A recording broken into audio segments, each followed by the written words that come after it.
Hey, it's Matthew Cudmore, and welcome to Story Behind the Stone. On today's episode, we're joined by John Bocskay, Director of International Affairs at the United Nations Memorial Cemetery in Busan, South Korea. Join us as we explore the unique history of the only United Nations cemetery on the planet and discuss the cemetery's 75th anniversary in April 2026. Tune in to hear John share what it's like to facilitate final wish interments for veterans from many different nations and why it's important that we continue to honor those who served and sacrificed during the conflict. John, thanks for coming on the show to share more about this very special cemetery. And to our listeners, thanks for tuning in.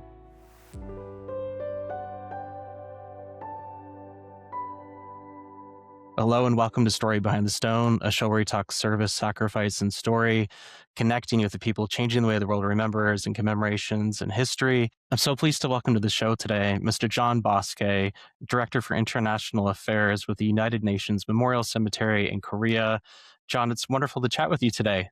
Yeah, likewise. Thanks for having me, Matthew. It's a real pleasure to be here. Well, it's great to chat with you all the way across the Pacific. Would love just to give listeners a 30,000-foot view of where you are in the world and a little bit about yourself and your role at the United Nations Memorial Cemetery. Well, we are in Busan, South Korea, so we're on the southeast coast. My role at the cemetery, as I said, Director of International Affairs. It's a bit of a mixed bag. It's kind of an evolving position, but one big part of my job involves working with the international commission that owns and governs the cemetery. I'd be happy to speak more about that later. Acting as a kind of a liaison between the cemetery office and that group, as well as international organizations who have any kind of business with us, whether official visits, delegations, commemoration ceremonies, interment ceremonies. And then as the only native English speaker here, my other colleagues are all Korean. I've sort of become the default sort of in-house editor / copywriter. So I do a lot of our English language content, or you name it, reports, correspondence, meeting summaries, agendas, whatever they kind of throw at me. So they managed to keep me pretty busy. Could you explain the unique nature of the cemetery as the only United Nations cemetery in the world? It's really only by a quirk of history that this cemetery exists. I mean, the Korean War itself almost didn't happen. The UN now, they do peacekeeping missions, which are much more limited in scope. But the Korean War was the first time, and it was also the last time that the UN essentially fought as a combatant in a war. This unique nature of the cemetery, it's partly a function of that. There's this multinational force, the UN. Another part of the story, it concerns just how the war itself played out. Like I mentioned earlier, there were several cemeteries in the first months, say, and then it was consolidated to one. And it was mainly for security and logistical reasons. They wanted a cemetery that would not be captured or lost or abandoned, and also one with good logistical supplies. And then, after the Korean War, you never really had the UN fighting as a combatant again. So we have this one UN cemetery in Korea, and there is no other anywhere else. And, hopefully won't ever be a need for another one. Very likely will never be another UN cemetery. Tell us a little bit about how you ended up there and what resonates with you in your work that you're doing there every day. Well, I've been living in South Korea for many years prior to working here as a teacher and writer. And this position opened in 2017. I had been here many times as a visitor. It's a really, as you say, it's a unique place, special place. I've always had an interest in history. I did my bachelor's degree in history, and I just happened to hear that the position opened. I guess that's about 9 years ago, and I just jumped on it and applied, and they liked me. They hired me, and I've been here ever since. So I feel very fortunate, to have landed here. Very different from what I was doing before, but it ticked so many boxes for me. The history, still a lot of writing involved, and just meeting so many people from around the world. I'm very happy and feel very privileged to have landed here. Can you give us a little context into the makeup of the cemetery and the reason for the cemetery's establishment? It was created during the Korean War to be the cemetery for UN forces. The war kicked off in June of 1950, and those first few months were a bit chaotic in terms of how casualties were processed. It was sort of an evolving system. And I guess the nutshell history would be that, in those first, say, 6 months, there were about a dozen cemeteries created here and there. And then there were just sort of isolated burials of soldiers who was, with these remotely placed units. They would have casualties. They would give the soldiers as dignified a burial as they could, sort of all over the place. So anyway, long story short, in January of 1951, they decided to create one consolidated cemetery for UN forces. They chose this location in Busan because it was very far from the fighting, and it had a good logistical setup. It has rail connections and a port. That was how it sort of came to be here. The other cemeteries that have been created were all evacuated and disinterred, and the U.S. Soldiers were repatriated home, and then other Allied soldiers were reburied here. Tell me a little bit about how your interest personally with history has intersected with your daily work there at the cemetery. It's really, hard to overstate like how much history is part of my job. As I mentioned, I work with a lot of international organizations, foreign embassies. Part of it is just this organizational history. Like questions will come up regarding, how were things done here back, at this time period, or what was the origin of this particular issue. So I do a lot of that, just sort of in-house organizational histories. But of course, the big part of it's also Korean War history. I'm very fortunate, and I get to meet a lot of people, veterans, descendants of veterans, academics, researchers, people who teach me a lot about the cemetery. So it's just huge. As I say, as someone who loves history, it's just such a great place to have landed. I like to joke, that my parents used to ask me, "What are you going to do with a history degree?" And it took me like 20 years to finally answer that question. But this is kind of what you do with a degree in history. But it's really just a huge part of my job. I mean, it's like you're living in a very historically important place, and to be able to kind of try to piece that together and learn about it and share that with the public is it's really exactly what I want to be doing. The Korean War, sometimes it's called the Forgotten War. Why is it important that visitors are able to connect with that history? In the broad sense, I think anybody, who puts on a uniform and goes, to fight and to defend the country, especially one they've never met, I think they deserve our respect, like, full stop. Why I think we should honor, Korean War veterans in particular. I mean, I think when you reflect that this modern nation of South Korea really only became possible because the ROK and Allied, soldiers, they fought and defended, and they carved out this little place of free sovereign, where a free sovereign nation could exist and thrive. It's an incredible achievement, and whenever I meet veterans, they're all like proud of what they've done, and Mm. especially when they see Korea now. And the shame of it is that, they went back home and they've rarely even got a word of thanks. A lot of people weren't even aware that, their countries were fighting in Korea. But when they come here, and Korean people remember, there's just such a disparity. It's kind of tragic. When they're here, they're treated like heroes. But when they went back home, it was just like nobody really knew or cared, and it's sad, really. But I think we owe it Yeah. to them, to remember, to honor that service and that sacrifice. Tell us a little bit what it's like to step foot into the cemetery. What are the major landmarks? What do you point visitors towards that have never been before? It a little bit depends on where they're from, and I like to, for example, when Canadians visit, I'll take them to sites that are relevant to Canadian visitors, or point out particular graves with stories attached. It's good that you sort of phrase the question that way, because the experience of entering the cemetery, you right away understand you're in a different place. And there's a couple of reasons for that. One, we have this beautiful gate that was designed by a famous Korean architect in the 1960s. And there's that aspect. And then it's always manned by two Korean Army honor guards in uniform. So you right away know you're in a very different sort of place. You're not entering a public park. Your demeanor changes right away. It's quiet. One of the things you notice, it's very green, very different from other parts of the city. I like to call people's attention to that aspect of it too, because that's actually by design. We're in the middle of a very densely populated city. Beginning in 1959, there was an agreement signed, and part of this agreement said that the Korean government had a responsibility to develop the surrounding area in a way that respected the dignity of the cemetery. So that quiet and that solemn sort of atmosphere you experience there, it's really by design. But there are so many wonderful things to see here. Again, one of the most significant monuments is what we call the Wall of Remembrance.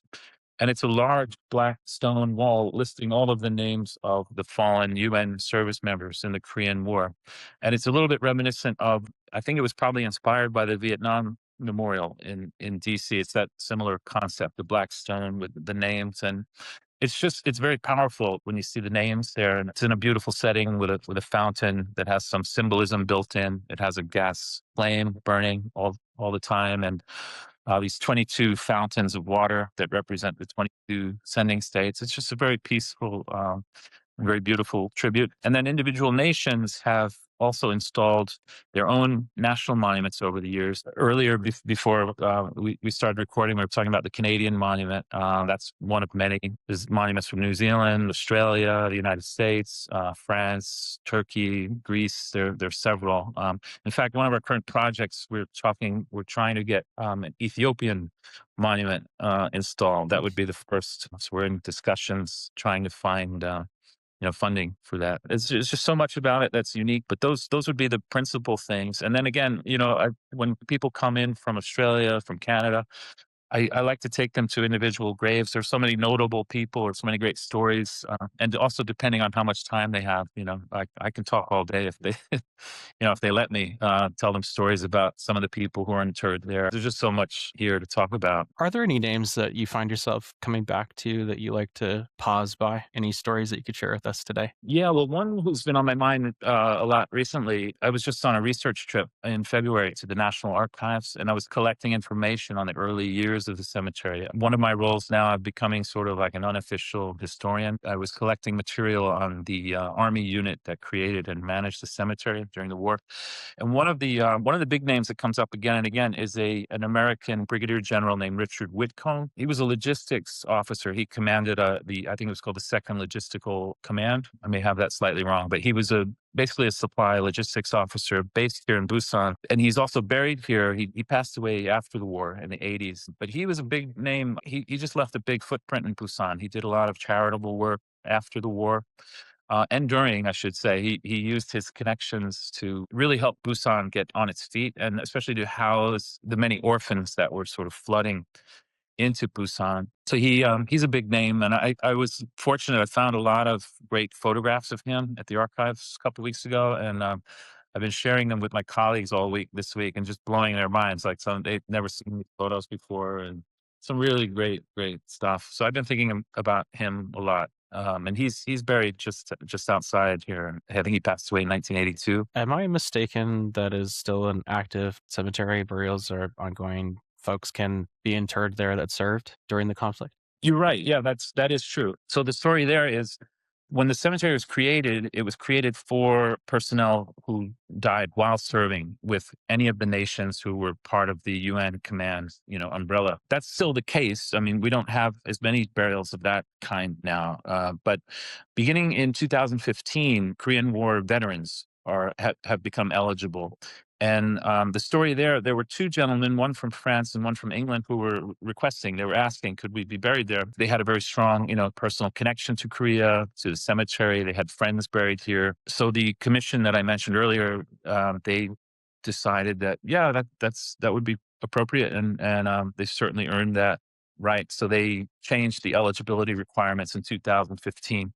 So since then, just about every year, we've had burials of Korean War veterans from several nations now. I should have counted, but it's close to 10, I want to say, including nations who hadn't had anyone interred here. In recent years, we've had veterans from Belgium, Thailand, and Colombia. Those are the only from those nations who are interred here.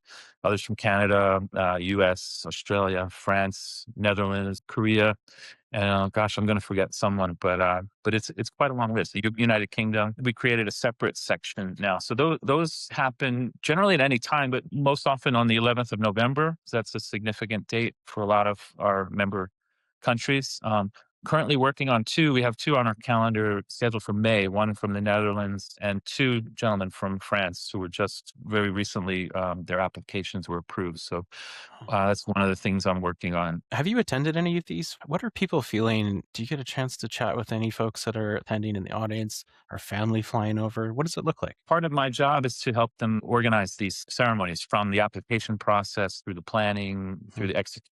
I've had the honor to act as the MC for many of them if they request that, and to, help them structure the ceremony, help them get, necessary personnel We request, the honor guard from the UN command. So really, I'm here to whatever they need to just make that happen. And I'm also very fortunate. I get to meet, families. I get to chat with them, and it's just wonderful to be able to do that for them and to play a small part in making that final wish of the veteran or the family come true. There are various reasons for why they want to be buried here, and very often one of the things I've learned is a lot of the families sometimes they're not crazy about the idea of burying on the world, but it meant so much to them that they honor that request. It's really wonderful to be able to help them to do that. And then I meet lots of other folks who feel that the same. Like a lot of people from the UN command. I've met the commanders who come, or they try, or they'll send the deputy commander. The ambassadors will come down. A lot of school children will come to pay respects. Or they're really beautiful ceremonies. I've attended now probably say around 30, give or take, in the last 8 or 9 years. We've got the 3 more on our calendar and possibly one in the fall. And again, it's just an honor and a privilege to really play a role in that. 2026 is a big year. You're looking forward to a significant anniversary. Tell me what's going on in 2026. Every year is like an anniversary of something. When you have a 3-year war, there's always some anniversary that's divisible by 5, right? But this year's a big one for us personally. It's 75th anniversary of the foundation of the UN cemetery. It was dedicated in April 1951, sort of at the peak of the fighting, and it's been in continuous operation since then. So really, throughout the year, we are just looking for ways of marking that and commemorating that in various ways. The current custodian of the cemetery, my boss, Saw Jong-in, he's very big on history and heritage. It's one of his big things. So he's got all sorts of ideas. We've got a photo exhibition sort of in the works, in the gestation stage right now, of some of the photos I've collected from National Archives showing the actual creation and construction of the cemetery. And then, we have our normal calendar of events. They'll probably be a bit bigger. We have a webtoon, a local influencer and webtoon creator who we're working with to produce like stories of the interred, in a format and a medium that's more popular among young people, especially. Really, a lot of things on the agenda this year. I mentioned I'm working on I'm drafting like a history that'll probably it'll be published in some form, probably initially on our website, about the early years, the creation of the cemetery, how and the why, the where. I got a lot of great information from the archives last month, and was very fortunate to meet 2 gentlemen. Their father served in the unit that actually built the cemetery, and they have a lot of photos and stuff in their own collections. So yeah, just trying to put that together in a way that's interesting and that we can share with the public. If you could play tour guide just for a moment, how do you get to Busan? Should folks stay in the local area? How much time should they set aside for their visit? That kind of thing. Busan is a great city to visit in its own right. As far as staying in Busan, most people tend to want to stay near the beach, which I would probably recommend. Stay at the beach. I would say stay at least 3 days. A lot of people, of course, want to see Seoul, and Korea's got a lot of other cool small cities, but 3 days in Busan seems right. The cemetery, I mean, if you could spend at least a couple of hours, I'd say that would be a good, a good chunk of time. It's not that big, but there is a lot here. And like I said, and if you have like a guided tour, if you happen to catch me when I'm not busy, I mean, like I said, I can talk all day. So as much time you're willing to spend here, you can find something interesting. And I would say definitely eat lunch around here. There's a lot of great food in this area, a lot of great Korean food. I think more people should visit Busan. More people are visiting Busan. We get a lot more tourists now, which is good. It's always been a kind of an underrated city, in my view. For young South Koreans, decades after the conflict, what do you hope that the site says to them as they're walking the grounds? First and foremost, you want them to know what happened here.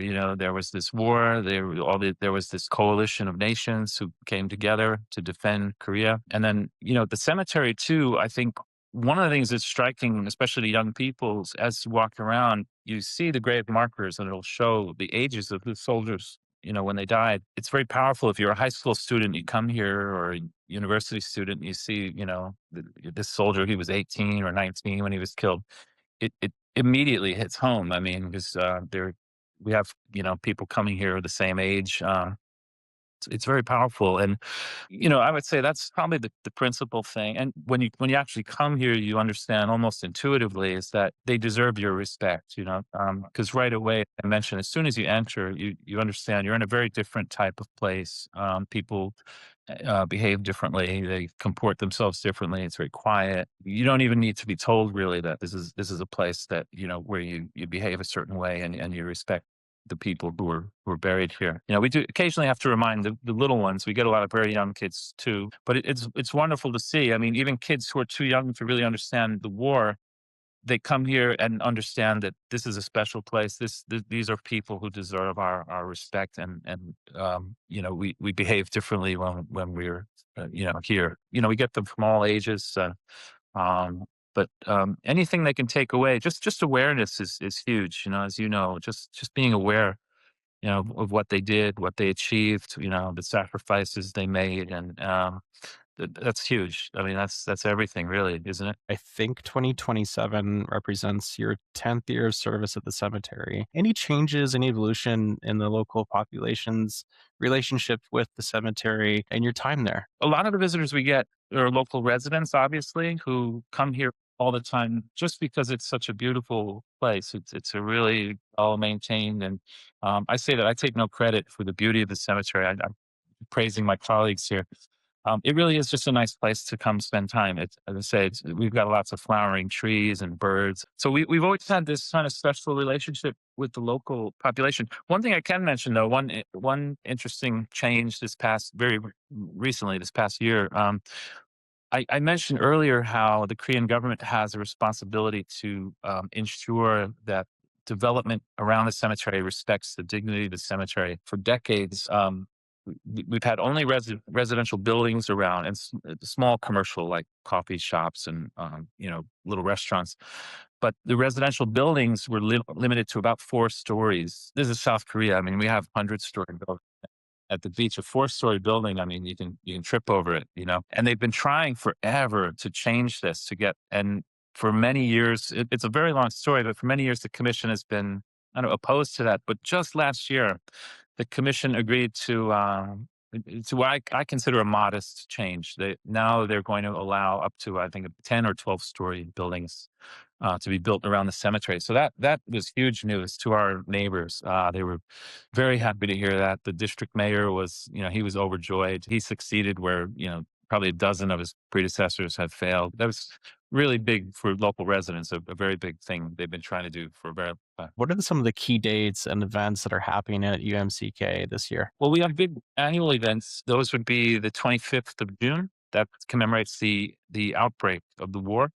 The 27th of July, the Armistice Agreement. 24 October, UN Day. 11 November, which is a significant date for many countries, but it's sort of been rolled into one big event called Turn Toward Busan, which is a big multinational commemoration here, which honors all of the fallen from the ascending states. And then there are other specific national commemorations and dates. Turkish Martyrs Day, which is their sort of Memorial Day, where they commemorate the fallen. That's the 18th of March. Anzac Day, 25th of April, and then the days leading up to it, the 23rd, 24th of April. Those are anniversaries of significant battles. The Battle of Kapyeong, which involved Canadian, Australian, and New Zealand forces, and then battle at the Imjin River, which involved many British forces, happened at the same time. So those are also 75th anniversary years. I'm pretty sure that Canadians and Australians, they're planning big commemorations this year. In fact, just yesterday, the New Zealand embassy told me they'd like to do something around that time on the 23rd of April to commemorate those battles and Anzac Day in their case. U.S. Memorial Day is another one coming up in May. We always get groups down because, as you know, we have a lot of active duty U.S. service members here and families.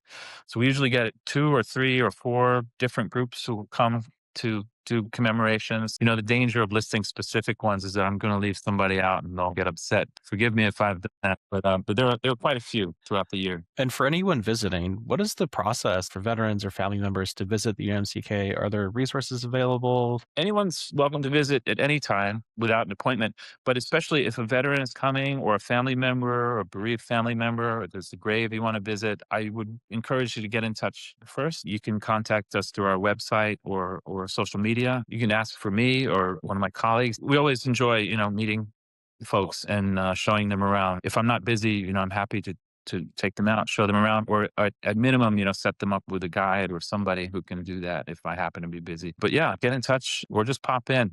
Or if you do come, just pop into the office, see who's there. And I'm almost always there unless somebody's dragged me away for some reason. John, what is the best way for listeners to support the mission of the UNMCK? If you are planning a visit to Korea and to Busan, absolutely make this part of your itinerary and pop into the office, say hello. And if I'm not busy, I can't promise, but happy to answer your questions. But short of that, I would say, follow us on social media. We're on Instagram. That's UNMCK official, and Facebook as well. And we have a very good website actually too, with a lot of really cool features. If you're not able to visit, we have like these virtual tours where you can zoom in, you can find individual graves. And we also have live feeds where you can see the cemetery throughout the year. You see some of our plants and trees. So yeah, there are a lot of ways you can help. We generally don't get donations because we're pretty well funded. I'm not going to say don't donate. I don't want to appear like I have my hat out either. We're very well funded by our member countries. We're very grateful, especially to the government of the Republic of Korea. So I would say, yeah, follow us and visit if you can. That would be the best thing. Well, John, I can't thank you enough for coming on the show today. And I've so enjoyed learning more about the cemetery, about your background, what resonates with you in your work every day. It's been a pleasure for me too. Thanks, Matthew, for having me.